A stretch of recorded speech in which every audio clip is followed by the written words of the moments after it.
Assalamualaikum dan salam sejahtera. Saya Dr. Lon Tuan. Baik, hari ini anda semua sedang mendengar dan menonton Hooray at HPUSM. Jadi hari ini kita akan membincangkan satu rawatan terbaru di Hospital Pakar USM, iaitu rawatan hyperbarik. Dan sekarang saya bersama dengan tetamu kehormat kita yang berbahagia, Profesor Datuk Dr. Nik Hishamuddin Nik Abdul Rahman, pakar hyperbarik kita dan juga merupakan mantan pengarah Hospital Pakar USM. Jadi tanpa membuang masa, kita terus ke soalan yang pertama. Prof, boleh ke? Okey, boleh. Terima kasih, Dr. Long. Sekarang saya ingin bagi pada Prof satu soalan yang kita semua nak tahulah. Apa itu hyperbaric sebenarnya? Dan apakah fungsinya kepada pesakit di Hospital Pakar USM? Boleh Prof terangkan? Okay, Bismillahirrahmanirrahim. Assalamualaikum warahmatullahi wabarakatuh. Terima kasih, Dr. Long. Terima kasih untuk soalan yang basic berkaitan hyperbaric oksigen terapi. Perawatan hyperbaric oksigen terapi ini bermaksud pesakit akan berada dalam satu keadaan ataupun atmosfer tekanan tinggi yang mengandungi 100% oksigen, yang mana pesakit akan bernafas seperti biasa dalam kebuk hyperbaric, dan oksigen ini akan masuk ke dalam darah dan terus ke sel-sel untuk terutamanya untuk memulihkan kembali fungsi-fungsi sel. Dan kefungsian ini untuk pesakit di Hospital USM ada beberapa indikator ataupun clinical indicator yang kita pilih untuk pesakit tertentu untuk dirawat lah. Okay, terutamanya untuk pesakit-pesakit dengan masalah luka lah. Okay. Baik Prof. Jadi soalan saya seterusnya adalah, bilakah rawatan ini dimulakan di Hospital Pakar USM, dan boleh bagi saya tak ciri-ciri golongan pesakit yang sesuai untuk rawatan hyperbaric ni? Okey. Untuk pengetahuan awam sekalian bahawa hyperbaric oksigen terapi ini telah dimulakan perkhidmatan di Hospital Pakar USM semenjak tahun 2005. Tetapi kebuk hyperbaric ini telah kami dapat daripada agensi Kementerian Pertahanan semenjak 2003. So gap selama 2 tahun digunakan pakai untuk latihan dan untuk menyesuaikan infrastruktur dan kepakaran human resource untuk penggunaan kebuk tersebut selama setahun setengah lah. Jadi secara rasminya penggunaan kebuk hyperbaric oxygen terapi digunakan pakai untuk pesakit semenjak tahun 2005. Itu lebih kurang 20 tahun lepas. Wow. Boleh saya tahu setakat ini penggunaan rawatan hyperbaric ini berlaku di dalam bilik khas itu sahaja ke ataupun boleh digunakan di tempat-tempat yang lain? Sebab banyak yang tanya bilik khas yang kita buat ni ataupun chamber yang dikatakan itu agak mahal. Jadi kebanyakan daripada fasiliti luar tidak ada. Jadi adakah rawatan hyperbaric boleh digunakan di kawasan lain? Okey, penggunaan kebuk hyperbaric oxygen terapi ini bermaksud kebuk itu mesti sesuaikan dengan keadaan yang prasarana yang tertentu. Terutamanya bila kita berhadapan dengan tekanan tinggi, safety atau keselamatan pesakit dan kaki tangan perlu dijaga. So, kebuk hyperbaric oxygen terapi ini tidak boleh diletak di tempat-tempat yang tidak sesuai. Contohnya di klinik-klinik biasa ya, ataupun hospital yang tidak ada infra yang tertentu. Jadi, untuk menjawab soalan tersebut, memang bila kita hendak mewujudkan ataupun menubuhkan perawatan hyperbaric, faktor keselamatan dari segi infrastruktur dan juga dari segi SOP keselamatan perlu ada. So jawapannya tidak ke semua tempat yang boleh kita menubuhkan ataupun kita menubuhkan perawatan hyperbaric oxygen terapi ya. Jadi kita balik semula kepada masalah pasarana ni. Apakah kelebihan Hospital Pakar USM ni berbanding dengan fasiliti hospital yang lain? Kenapa kita dipilih untuk rawatan hyperbaric? Okey, kita alhamdulillah dari segi tempat yang sesuai kita telah wujudkan berdekatan dengan, pada asalnya berdekatan dengan Jabatan Perubatan Kecemasan ya, di mana salah satu tempat lokasi yang kita kenal pasti telah memenuhi kriteria keselamatan dari segi infrastruktur. Yang keduanya, kita telah mewujudkan satu pasukan yang mantap terdiri daripada pada mulanya hanya saya seorang saja pada tahun 2005. Kemudian 5 tahun kemudian kita ada tambahan seorang lagi pakar perubatan hyperbaric yang dilatih di Hospital Lumut Angkatan Tentera di Malaysia. Saya sendiri dilatih di Amerika Syarikat di Florida. Kemudian kita juga telah mewujudkan, telah menambah 3 orang lagi pakar dalam perubatan hyperbaric dalam masa setahun yang lepas. So sekarang kita sudah ada mempunyai 5 orang pakar perubatan hyperbaric, dan juga dari segi kaki tangan sokongan yang terdiri daripada pembantu pegawai perubatan atau PPP ya, seramai 5 orang yang berdedikasi. Yang mereka ini sebenarnya adalah pembantu pegawai perubatan atau penolong pegawai perubatan di Jabatan Perubatan Kecemasan. Jadi tugasan hakiki mereka adalah sebenarnya untuk melakukan perkhidmatan di Jabatan Kecemasan, tetapi dengan kesungguhan dan latihan telah diberikan dan mandat yang telah diberikan kepada mereka, mereka sanggup melakukan perkhidmatan yang lebih itu terdiri daripada perubatan hyperbaric. Baik. Ini merupakan satu kesimpulan yang saya boleh katakan bahawa kita mempunyai tempat yang selamat dan juga staf yang betul-betul talented, yang betul-betul berbakat untuk rawatan jenis ini. Baik, saya mempunyai seorang ibu dan ibu saya ni mempunyai pesakit kencing manis. Adakah semua pesakit kencing manis yang mempunyai masalah luka ni sesuai untuk rawatan hyperbaric ni? Okey. Dari segi indikasi ataupun ciri-ciri klinikal untuk perawatan hyperbaric ini, kita hanya buat masa sekarang kita berpandukan kepada evidence-based medicine, okey, yang telah diwartakan oleh organisasi hyperbaric yang tertentu ya di Eropah dan di Amerika Syarikat, yang mana hanya 17 indikasi klinikal sahaja yang boleh digunakan pakai untuk perawatan perawatan hyperbaric oxygen therapy ya. Dan salah satu adalah untuk luka kencing manis ataupun luka yang diakibatkan oleh kencing manis yang kronik. Untuk kes luka kencing manis ini hanya dari segi statistik dari segi data evidence based medicine ya, dari segi kajian saintifik, hanya 70% ataupun lebih kurang 70% daripada pesakit luka kencing manis yang boleh mendapat manfaat daripada perawatan hyperbaric oxygen therapy, yang mana perawatan ini boleh membantu untuk menyembuhkan luka dengan kadar lebih cepat kalau dibandingkan dengan menggunakan perawatan konvensional ya. Salah satu bila kita membaca pasal rawatan hyperbaric ni, kita tengok kepada rawatan keracunan karbon monoksida. Jadi boleh Prof terangkan apa maksud keracunan karbon monoksida tu dan rawatan bagaimana yang diberikan oleh hyperbaric ni untuk pesakit begini? Okey, terima kasih soalan yang baik ya. So salah satu daripada 17 indikasi klinikal untuk penggunaan perawatan hyperbaric adalah keracunan karbon monoksida gas atau gas karbon monoksida yang kebiasaannya berlaku dalam situasi kebakaran rumah atau bangunan ya, yang mana mangsa akan terperangkap dalam bangunan dan terhidu gas ataupun asap-asap yang beracun. Dan asap beracun ini salah satu gas yang didapati dalam asap rumah dalam kebakaran adalah karbon monoksida. Kesan karbon monoksida ini adalah amat kritikal kepada kefungsian sel-sel darah merah dalam darah, yang mana bila seseorang mangsa menghidu dengan tahap lebih tinggi ya, dengan tahap karbon monoksida yang tinggi yang terhidu dan masuk dalam darah, gas ini akan melekat secara kuat kepada sel darah merah. Yang mana bila gas karbon monoksida atau molekul karbon monoksida ini melekat kepada sel darah merah dalam darah, dia akan mengakibatkan seorang itu tidak boleh menggunakan oksigen yang dibawa oleh darah tersebut, sel darah tersebut.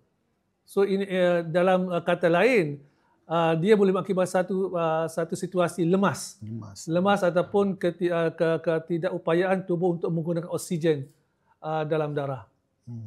Dan bila oksigen tidak boleh digunakan pakai oleh sel-sel dalam tubuh badan, maka sel akan mati dan mangsa akan matilah. Okay. So rawatan hyperbaric apa yang rawatan hyperbaric ini akan membantu untuk mengeluarkan gas karbon monoksida yang melekat kepada sel darah merah ini, dan juga akan dihembus keluarlah melalui pernafasan biasa. So kalau tiadanya tekanan hyperbaric oxygen therapy ini, gas karbon monoksida atau molekul karbon monoksida ini akan melekat dengan lama dan susah untuk dikeluarkan. So bila ada rawatan hyperbaric oxygen therapy pada tekanan tinggi, gas karbon monoksida ini akan dinyah-aktifkanlah. Okey. Begini, kebanyakan orang juga bertanya, adakah rawatan ni perlu kita masuk ward ke, ataupun adakah kita boleh buat rawatan secara harian? Maksud dia kita masuk pagi dan balik petang. Okey, untuk kes-kes tertentu, kita ada dua jenis kes ya untuk pesakit yang melalui perawatan hyperbaric ini. Yang pertamanya kes elektif. Kes elektif bahawasanya pesakit ini seperti kes elektif lain, pesakit boleh datang daripada rumah sebagai pesakit luar. Dan juga boleh juga pesakit datang daripada ward yang dirujuk oleh pakar-pakar tertentu untuk perawatan hyperbaric daripada ward ya. So jadi menjawab soalan tersebut, memang kita ada kes elektif yang digunakan pakai untuk pesakit yang datang daripada rumah dan juga yang berada dalam ward. Yang kes kronik yang tidak akut lah. Dan kita ada juga kes yang datang dirujuk ataupun datang ke Jabatan Kecemasan kita. Contohnya kes-kes tadilah, kes keracunan karbon monoksida, dan yang lebih kerap adalah kes-kes masalah menyelam. Okey, yang dipanggil decompression sickness, yang mana kalau di statistik dalam bulan ini saja sudah kita ada dapati 3-4 kes daripada perhentian ya. So kes itu adalah kes akut, kes emergency, yang mana kita perlu mendiagnoskannya, okey, kemudian kita akan terus merawat dan tidak boleh tunggulah. Contohnya kes ini kalau datang pukul 12 malam, maka kita perlu mulakan rawatan hyperbaric pukul 12 malam selama 4 hingga 6 jam lah. Okey. So jadi kita ada kes kronik atau elektif dan juga kes akut. Okay. Sekarang ni kita pergi kepada isu yang menjadi viral sekarang ni lah. Kebanyakan orang pun dirasa apa mitos yang berkaitan dengan rawatan hyperbaric ni.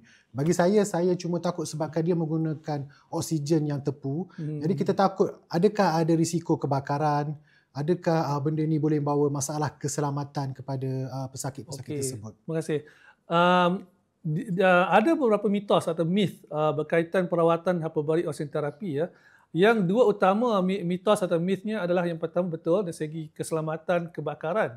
Bila kita berada dalam satu atmosfer ataupun environment yang keadaan yang mengandungi 100% oksigen, itu boleh mengakibatkan combustion secara spontaneous ataupun kebakaran secara spontan ya.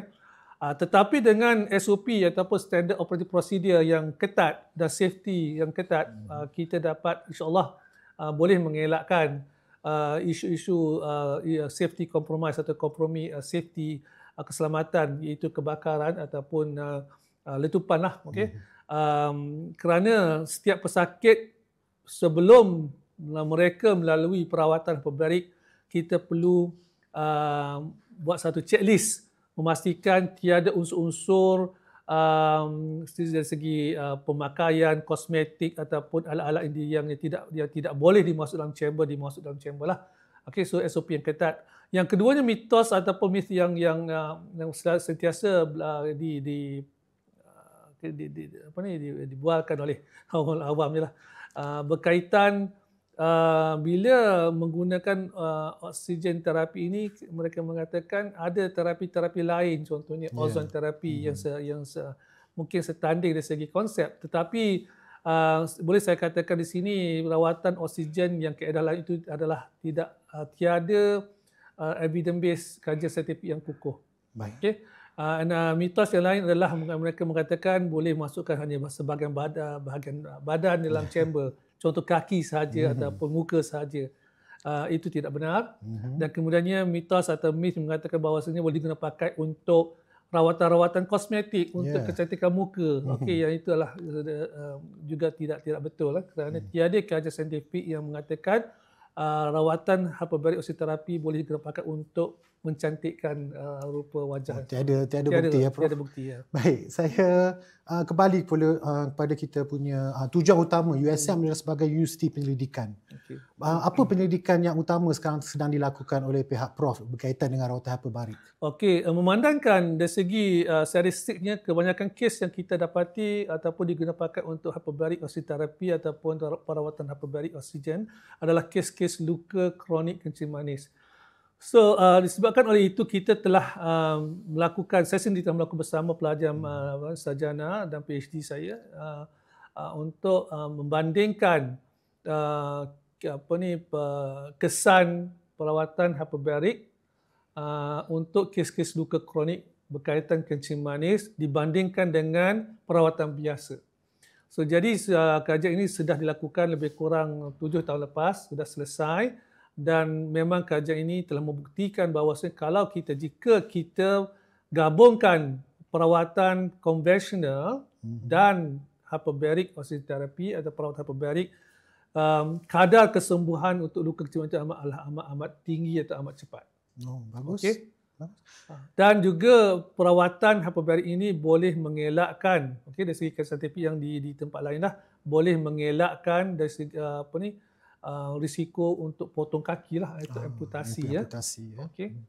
Dan yang terkini, alhamdulillah kita bekerjasama dengan pihak Jabatan Fiziologi dan juga beberapa agensi luar, terutama dari segi Jabatan Fiziologi. Pada awal tahun ini mereka telah melakukan kajian haiwan dalam kebuk hyperbaric, yang mana saya boleh katakan kita boleh banggalah kerana inilah yang pertama di Malaysia dan mungkin juga di Asia, yang mana kita telah melakukan kajian animal research atau kajian haiwan dalam atmosfer hyperbaric.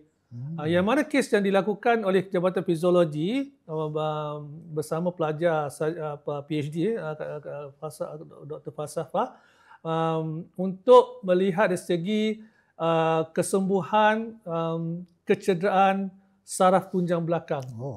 Okey. Dan dibandingkan dengan perawatan tanpa hyperbaric dan juga hyperbaric bersama conventional therapy. Saya tidak boleh nyatakan dari segi keputusan, masih lagi dalam penyelidikan. Masih dalam proses analisa. Baik.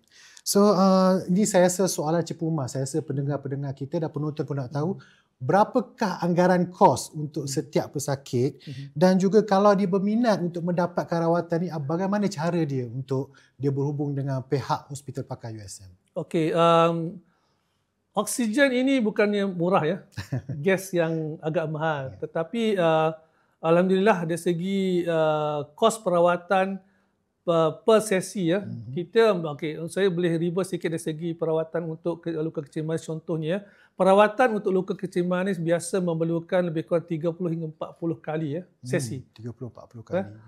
Kita lakukan 5 kali seminggu, tidak termasuk hari cuti am. Jadi contohnya untuk 5 kali seminggu untuk setiap sesi berlangsung untuk 2 jam ya. Dari segi pengiraan penggunaan oksigen ya, kita telah tetapkan untuk Hospital Pakar USM kosnya untuk satu sesi lebih kurang ringgit Malaysia RM160. Okay. Yang mana itulah kadar yang asas. Tetapi kalau dibandingkan dengan kadar yang di-charge oleh pihak swasta ya, mereka charge lebih tinggi lah, lebih kurang 3 atau 4 kali lebih tinggi. Okay. Itu untuk satu sesi. So bermaksud kalau di-chargekan RM160 per sesi, katakan pesakit melalui 10 sesi, maka charge adalah RM1,600. Tetapi kebanyakan pesakit kita adalah pesakit pesara ataupun pelajar ataupun bekas kaki tangan kerajaan ataupun waris pada kaki tangan kerajaan, mereka boleh menggunakan GL lah. Okay. Tetapi kalau untuk yang melakukan perawatan melalui perkhidmatan executive use science kita, mereka boleh menggunakan pakai insurans. Insurans, Prof? Boleh? Okay. Bagaimana mereka nak menghubungi pihak? Okey, mereka boleh menghubungi sama ada melalui Jabatan Perubatan Kecemasan ataupun dengan unit saya sendiri yang unit perubatan hyperbaric. Boleh menelpon operator Hospital Pakar USM dan minta sambungan kepada... Tak boleh direct dengan Prof lah. Kes direct kes direct hanya untuk kes emergency sahajalah. Ikut aku saja. So saya rasa kita finally lah, kita akhirnya kepada soalan yang terakhir Prof. Bagi pendapat Prof, apakah masa depan hyperbaric ni di masa akan datang? Adakah dia akan lebih maju ke ataupun mungkin ada lagi rawatan yang akan menyusul selepas ini? Okey, terima kasih soalan cepu mas juga ya. Okey, kita memang ada perancangan jangka masa terdekat ataupun jangka masa panjang ya. Untuk jangka masa intermediate ataupun dekat, kita telah berbincang dengan pihak pengurusan tertinggi Hospital Pakar USM melalui Timbalan Pengarah Aset dan Infrastruktur untuk menambah satu lagi kebuk hyperbaric terapi. InsyaAllah dalam kita masih menunggu keputusan pihak tertinggi universiti dan pihak Kementerian Pendidikan untuk mendapat bajet lah. Tapi insyaAllah kalau dapat pun mungkin awal tahun hadapan lah. Alhamdulillah. Yang satu lagi yang saya belum sebutkan nyatakan di sini, mungkin pihak orang awam belum tahu atau pihak USM pun belum tahu bahawasanya kita telah bekerjasama dengan pihak Istana Negeri Kelantan. Okay? Melalui dengan dari segi Tuanku Sultan Muhammad dan Sultan Kelantan yang telah menubuhkan satu unit perawatan hyperbaric di Istana Negeri yang diberi mandat kepada pihak Angkatan Tentera Malaysia dan juga kerjasama dengan Hospital Pakar USM, Jabatan Perubatan Unit Hyperbaric ataupun Unit Perubatan Hyperbaric dan juga Hospital Raja Puan Zainab ya. So yang mana perawatan tersebut atau kebuk tersebut telah diwartakan telah menjalankan operasi klinikalnya bermula tengah bulan lepas lah. Baru lagi Prof. Okey, yang mana telah diperkenankan oleh Tuanku Sultan sendirilah. Yang mana kes-kesnya hanya datang daripada Hospital Pakar USM. Baik. Kes-kes yang luka kecil manis atau luka-luka kronik dirujuk kepada kita dan kita akan salurkan juga kepada pihak istana lah untuk menjalankan perawatan tersebut. Untuk yang perawatan hyperbaric di istana, pihak kaki tangan unit perawatan hyperbaric juga akan membantulah pihak MINDEF untuk melakukan operasi klinikal tersebut lah. So dari segi skop perawatan, alhamdulillah kita di Kota Baru di Kelantan lebih advance kalau dibandingkan dengan negara-negara lain, kerana kita adalah selain daripada fasiliti angkatan tentera, kita hanya yang mempunyai dari segi perawatan hyperbaric dalam agensi kajian lah. Okay, yang lain selebihnya adalah di klinik swasta ataupun hospital swasta. Baik. Okay. So saya rasa saya ingin mengucapkan terima kasih kepada Datuk Prof kerana sama-sama dengan kita untuk berkongsi maklumat berkaitan dengan rawatan hyperbaric di Hospital Pakar USM.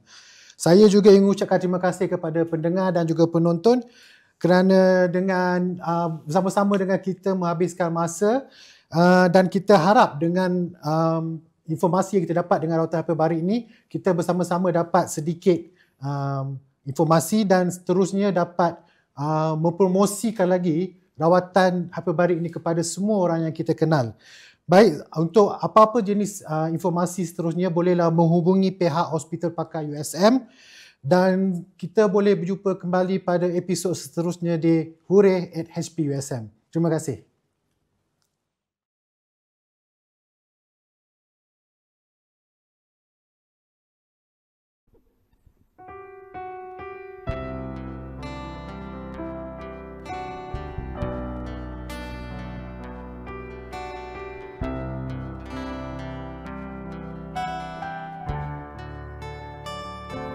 Di suatu hari tanpa sengaja kita bertemu, aku yang pernah terluka kembali mengenal cinta. Hati ini kembali temukan senyum yang hilang. Semua itu karena dia. Oh Tuhan, ku cinta dia, ku sayang dia, rindu dia, inginkan dia.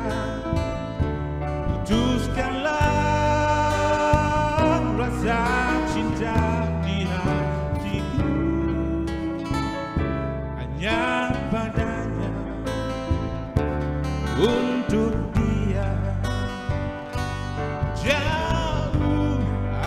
berjalan kita lalui bersama, betapa di setiap jatuh cinta padanya, dicintai oleh dia, ku merasa sempurna, semua itu karena dia.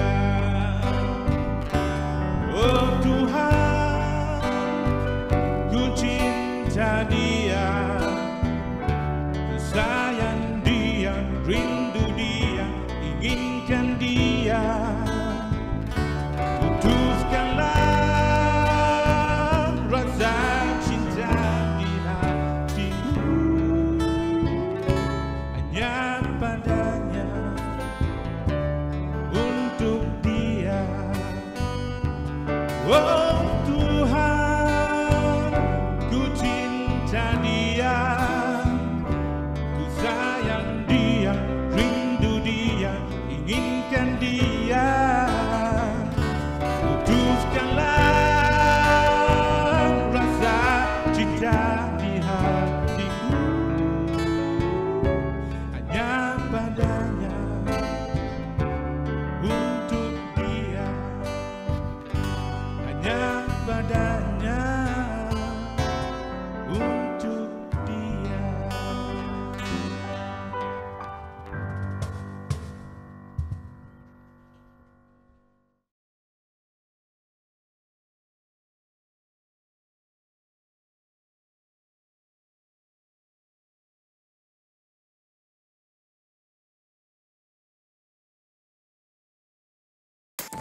Thank